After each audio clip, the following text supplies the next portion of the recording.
Muy buenas noches, muchas gracias por acompañarnos en esta transmisión en vivo por alcalorpolitico.tv. Estamos a menos de 15 días de que se lleve a cabo el día de la jornada electoral para este proceso electoral federal en el caso de Veracruz, y pues es un honor para mí darle la bienvenida al consejero José Roberto Ruiz Aldaña. Ya Hola. Es la segunda vez que nos acompaña, ya me estaba ahí enredando con el No nombre. te preocupes, Alicia, mucho gusto estar con ustedes. Muchas gracias por estar con nosotros. Doctor, pues me gustaría iniciar con que nos platique cómo va la organización de las elecciones. Son ya escasos días, los ánimos comienzan a prenderse mayormente en algunos estados. Platíquenos a grandes rasgos cómo se encuentra la situación. En términos generales, Alicia, va bien el desarrollo de la organización del proceso electoral, porque hemos ido avanzando con las obligaciones que tenemos. Por ejemplo, la semana pasada ya en todo el país quedaron entregadas las boletas electorales que están siendo debidamente resguardadas como lo dice la ley por el Ejército Mexicano. También estamos probando nuestros sistemas informáticos para llegar bien el día de la jornada electoral en su uso y funcionamiento. También estamos probando especialmente lo relativo al PREP para los mismos efectos. Es decir, hemos estado trabajando todo este tiempo en un trabajo muy intenso en comisiones, incluso en Consejo General, aprobando acuerdos, fiscalizando, dándole las prerrogativas a los candidatos. En el caso de los independientes fueron 2 administraciones, una en abril y ahorita en mayo. Entonces, ciertamente hay retos que se presentan, como en todo proceso, no puede ser todo color de rosa, pero se tiene que ir trabajando y superando los retos. Aquí en Veracruz se hablaba hace unas semanas de que había rechazos por parte de los ciudadanos a los que se les invitaba para ser funcionarios de casilla, que no hubo tantos observadores electorales como quizás se esperaba. ¿Cuál es la percepción que se tiene a nivel general? ¿Se mejoró esto? ¿Sí es la participación que se esperaba? Bueno, en observadores electorales incluso estamos rompiendo récords en toda la historia del país, y afortunadamente ha habido muy buena recepción e interés de los ciudadanos. Casos, por ejemplo, como los del Estado de México y Chiapas, tienen un número considerable de ciudadanos que hemos revisado que sea un interés genuino, y así ha sido. Ahora, sobre el rechazo de ciudadanos para integrar mesas directivas de casilla, yo le pediría a los medios de comunicación, a la sociedad, que esperemos a ver el balance final, el resultado, pues precisamente hasta antes de la integración de las mismas, porque no quisiera yo adelantar un número, más bien queremos ver la cifra final con la frialdad debida en su momento. ¿Y qué pasa con la situación del abstencionismo? Que aclaro, son los mismos candidatos los que están diciendo vayan a votar, se prevé abstencionismo, o los actores políticos los que hablan de esto, y dicen que al ser una elección intermedia se ha dado en otras ocasiones. Bueno, las elecciones intermedias tienden a generar menos participación que las presidenciales. Es más difuso ubicar al candidato de uno como diputado, en cambio la figura de candidato presidencial pues es muy ubicable por los ciudadanos. Y nosotros no podemos especular con el porcentaje de participación. Creemos que de hecho no habría una medida, sino un estimado, pero le corresponderá a quienes estén interesados en especular sobre ello. Nosotros lo que hacemos es un trabajo intenso de invitación a la ciudadanía para que participen. Incluso el día de hoy, por ejemplo, en la mañana estuvimos aquí en esta ciudad moderando un foro, el 6º, para que los partidos pudieran presentar sus plataformas electorales. Es importante que la ciudadanía pueda allegarse de insumos para el juicio, para tener un voto informado. Entonces estamos en todos lados, en todo momento, aprovechando toda oportunidad para invitar al voto. Doctor, también le pregunto respecto a el voto nulo. Son académicos de diversas universidades los que hablan también de este voto nulo, porque dicen que es una manera de que el ciudadano exprese algún alguna inconformidad que tiene con los gobiernos. ¿Qué opina al respecto? Yo, con todo respeto, creo que es una vía errónea promover o insistir en el voto nulo. Lo que más requiere el país, es mi convicción, es que se participe en la vía electoral y si no, pues en la vida política en general. Y anular un voto es negar esa participación, no conduce a nada. Yo también llamo la atención en que puede llegar a haber, como quizás ha sucedido recientemente, un mayor número de porcentajes de votos nulos, pero no todos son porque el ciudadano haya manifestado un rechazo a los partidos. En alguna medida se debe a que no supieron emitir el voto, lamentablemente, y sobre todo eso se presenta cuando van coaliciones parciales. La ciudadanía a veces cree que un partido con otro van en un distrito juntos, pero no es cierto, van en otros. Entonces marcan y pues no se les puede contar como coalición. Yo de ahí derivo que los partidos que van en coalición tienen mucho la obligación de informar a los ciudadanos cuáles son exactamente los casos en que van en coalición y cuáles no.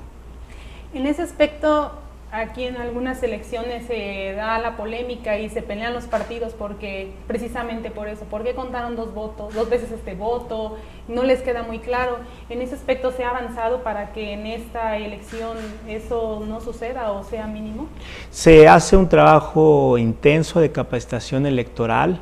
De hecho, es una de las proezas de la organización de las elecciones, el que capacitadores, asistentes electorales van a las casas de los ciudadanos, les explican con formatos y con material didáctico que se manda a hacer exclusivamente para esos casos, y siempre hay un margen de posible error por parte del ciudadano, pero yo creo que por parte del INE siempre se hace nuestro mejor trabajo para que no se genere ese error o confusión.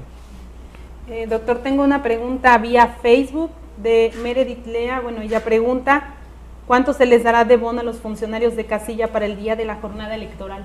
En el caso de Veracruz, por ser una elección no concurrente, es decir, solamente son elecciones para elegir a los diputados federales, es una bonificación, por llamarlo así, de 275 pesos. Muchas gracias. Doctor, en torno al tema de la inseguridad, se habla a manera general en el país, algunos estados que tendrían a lo mejor complicaciones, pero ¿cuál es la realidad? ¿Qué es lo que está viendo el Instituto Nacional Electoral al respecto? Tengo entendido que ya fue cuestionado sobre este asunto porque hay dirigentes de partidos que incluso hablan de que debe de venir a la elección el Ejército o la Marina. Bueno, el INE no promueve que esas instancias de seguridad o de fuerzas del orden intervengan, no nos compete. El INE solamente tiene atribución para hacer convenios que tengan que ver exclusivamente con el resguardo de la documentación electoral, desde que sale de las bodegas hasta que llegan a las juntas distritales y hasta que se ocupen. Pero no es competencia del INE, hay que recalcar lo suficiente, el solicitar, ni aunque se pudiera, no queremos tener unas elecciones patrulladas. Y no desconocemos que hay en algunas zonas del país, en ocasiones, eventos de violencia, de enfrentamientos, y lo único que ha hecho el INE en esos casos es suspender actividades por unas horas en terreno, en campo, para no exponer a los funcionarios y a los servidores que están hoy por hoy ayudando en tareas de capacitación. Dice un magistrado que una manera de mantener, digamos, el orden y la tranquilidad es que cada quien cumpla con la misión que tiene. Bueno, es la definición probable de Estado de Derecho. Si todo el mundo cumple las leyes, otro país sería ciertamente. Entonces el ciudadano debe de salir a votar, por supuesto, tranquilo, confiado en que no va a pasar nada. Pues con la convicción de que está ejerciendo un derecho, con la tranquilidad de que tiene que transcurrir todo en orden. Yo sí creo que en Veracruz están dadas las condiciones para que puedan salir los ciudadanos y las ciudadanas a votar con toda la tranquilidad. Doctor, hay otra pregunta vía Facebook. Dice, los líderes indígenas en el país aceptaron disculpa de Lorenzo Córdoba, pero piden su renuncia. ¿Cuál es su postura al respecto? Bueno, ya lo he dicho, en principio el consejero presidente tiene mi respaldo por este intento de intimidación al haberse filtrado dicho audio y difundirse. Y yo creo en las disculpas sinceras del consejero presidente hacia este señor que he referido en la conversación, y no subestimo el hecho, pero en gran parte sí invito a ver hacia adelante. No podemos estar con ese tema pues en los siguientes días. Tenemos un gran compromiso de organizar las elecciones y en eso nos tendremos que concentrar ya lo más pronto posible. Se hablaba de que, bueno, ustedes emitieron un comunicado firmado por todos los consejeros en donde dan respaldo, cierran filas, pero se puede esperar que haya más ataques de este tipo porque pues no es algo menor.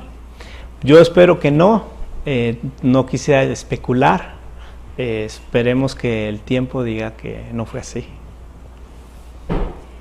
Doctor, ¿qué pasa con el Partido Verde Ecologista, que tan polémico también pues se ha suscitado? Vemos que hay mochilitas que se entregan a los niños, se habla de multas millonarias y bueno, pues este asunto de la coalición con el PRI. Hasta el momento, ¿cuál es la situación de este partido a nivel nacional? También se hablaba de, querían que se le quitara el registro. ¿Es posible esto? Es posible que un partido pierda su registro, no hay un procedimiento contemplado para ello, pero sí una consecuencia, que es cuando se dan la violación de normas electorales de forma reiterada y grave. Tendremos que pronunciarnos en algún momento sobre esa petición, porque existe por parte de un conjunto de ciudadanos que anexaron 140,000 firmas, y también existe la petición por parte de partidos que integran el Consejo General y representantes del Poder Legislativo que también integran el Consejo General.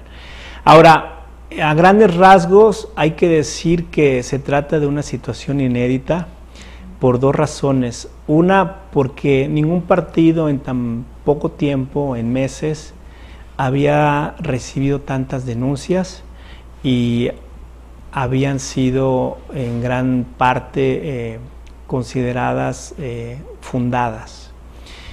Ya ha habido algunas sentencias incluso firmes que demuestran que se ha cometido irregularidades. Ahora, también es inédito porque nunca en la historia de México, por lo menos contemporáneo, se había solicitado una consecuencia tan extrema como la pérdida del registro. Y sí ha habido ciertamente irregularidades de muy distinto tipo. Por ejemplo, violación al modelo de comunicación política, porque legisladores difundieron más de 220,000 spots con un discurso semejante al del partido, lo cual generó sobreexposición. Y por otra parte, sanciones ya definitivas en materia de fiscalización, porque esos spots fueron pagados con recursos de los grupos parlamentarios de la Cámara de Diputados y Senadores. También la semana pasada hubo una sanción que se tendrá que confirmar después en el Tribunal Electoral por no retirar espectaculares que tenía en varios puntos del país en el tiempo que se le fijó. Ahí la sanción es 3 días sin spots en radio y televisión. Y bueno, están pendientes todavía algunos otros temas, como por ejemplo la utilización del padrón electoral para entregar estos objetos de los que decías, Alicia. Está pendiente el que se castigue o no la entrega de tarjetas premia, que también se le dijo al partido que lo suspendiera y probablemente esté acreditado que se siguieron entregando. Entonces, la historia no termina y en resumidas cuentas faltan asuntos por resolverse en última instancia y falta que el Consejo General tenga que decidir sobre si pierde el registro o no. Pero, doctor, ¿qué tanto tiempo se puede llevar esta situación? En general, los ciudadanos se quejan muchas veces de la lentitud para resolver asuntos de manera general, por ejemplo, las quejas o de que muchas veces no pasa nada, encuentran algún tipo de irregularidad, a lo mejor es una sanción mínima, pero quizá no es algo que es lo que ellos esperaban. Digamos, ya lleva demasiadas sanciones o demasiadas irregularidades, ¿hay una posibilidad real de que suceda algo en este aspecto o aún no es el tiempo de conocerlo? Bueno, Alicia, no podría yo emitir un juicio sobre el fondo del asunto porque legalmente estoy impedido, pero sí te puedo decir que va muy avanzado el procedimiento en el que los ciudadanos solicitaron que se le retirara el registro o se le cancelara. Seguramente las próximas semanas estaríamos en condiciones de llevar ese asunto a discusión del Consejo General. Otro asunto también de relevancia, sobre todo en el estado de Veracruz, bueno, hay varios, son los estados que van a estar en este proceso y ahora ya le corresponde a Veracruz, es la renovación de su órgano electoral local, del ahora Instituto Electoral Veracruzano, que se convierte a OPLE. En ese sentido, pues 209 aspirantes en Veracruz, 73 mujeres, 136 hombres. Si no me equivoco, habría que precisar que había duplicados por cuestión de formato y creo que son 205, pero el punto es de que sí son más de 200 y en efecto, lamentablemente menos mujeres que hombres, pero el número suficiente como para que podamos tener tras el examen a las 25 mejores mujeres y a los 25 mejores hombres y pues, la convocatoria para entregar los documentos ya cerró, estaremos el próximo mes aplicándoles el examen y ojalá que seguramente así será, encontremos a ciudadanos que tengan la convicción de aportarle a la democracia en su estado. ¿Esta cifra es similar a la que se ha dado en otros estados?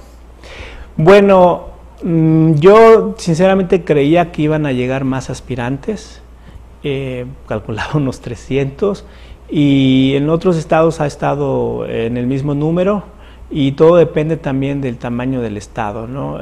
Ahorita, por ejemplo, va también Nayarit, y pues es un estado más pequeño con menos participantes, pero al final del día no es cantidad, sino vamos a ver calidad. Hay dos actuales consejeros que llevan su solicitud, sus requisitos, posibilidades de que vuelvan a quedar en el cargo. Pues digamos que necesitan pasar las pruebas y someterse al escrutinio de la valoración de los currículums y trayectorias, que es la parte final previa a la votación. Entonces no está nada escrito para nadie, vamos viendo cómo se dan las cosas. Y finalmente la evaluación será después de los procesos electorales, como en el caso de los organismos que ya están integrados. Bueno, estamos pensando en el caso de Veracruz arribar ya a la designación el 2 de septiembre para que las próximas semanas sean de acomodo y comenzara el trabajo para la organización del proceso electoral local, que no deja de ser un reto para quienes lleguen a integrar ese órgano electoral. Doctor, en torno a los partidos políticos de manera general, participó usted también en un foro, ¿cómo ve sus propuestas? En general sí hay las plataformas, porque también había algunos actores políticos que decían que nada más reciclan y dicen lo mismo, le cambian algunas cosas, pero en general no proponen. A grandes rasgos ustedes... No, yo creo que en el caso del foro de hoy fue un foro muy interesante. Yo invito a los que nos están siguiendo ahorita, a todos los ciudadanos, que puedan después revisar, si no tuvieron la oportunidad de seguirlo en vivo, el video en INE TV, que es un portal de YouTube, y me parece que van a coincidir conmigo. Fue un buen nivel de debate, entre comillas, porque no era el formato, pero sí de propuestas y de presentación de los contenidos de sus plataformas, porque es un tema afortunadamente técnico. O sea, ¿qué hay que hacer en materia de energía en el país para que pueda servir de impulso al desarrollo? Y por otra parte, ¿cómo hacerlo para no generar contaminación o generar un desarrollo sostenible? y eran valiosos los planteamientos. Yo creo que fue uno de los foros más provechosos por la cantidad y calidad de propuestas en específico. Doctor, agradezco muchísimo este tiempo que nos ha brindado aquí en la ciudad de Jalapa. Sabemos que tiene usted una agenda muy apretada y pues es un honor que nos haya acompañado. Y bueno, pues esta es su casa, bienvenido. Esperamos que no sea la última vez que nos visite y pues si gusta dar un último mensaje también a la audiencia con respecto al próximo 7 de junio. Claro que sí, yo encantado de poder invitar a los mexicanos, en este caso a mis paisanos, a que salgan a votar el 7 de junio. No va a ser posible que los buenos gobernantes caigan del cielo. Hay que buscarlos y hay que buscarlos votando, eligiendo y obviamente dándoles seguimiento a lo que hacen o dejan de hacer una vez que son gobernantes. Entonces no hay más que participar, no hay otro camino corto, aunque es largo y difícil, es participar permanentemente en la vida pública. Muchísimas gracias. A ti, Alicia. Doctor José Roberto, le agradezco muchísimo su tiempo. Muchísimas gracias, muy buenas noches.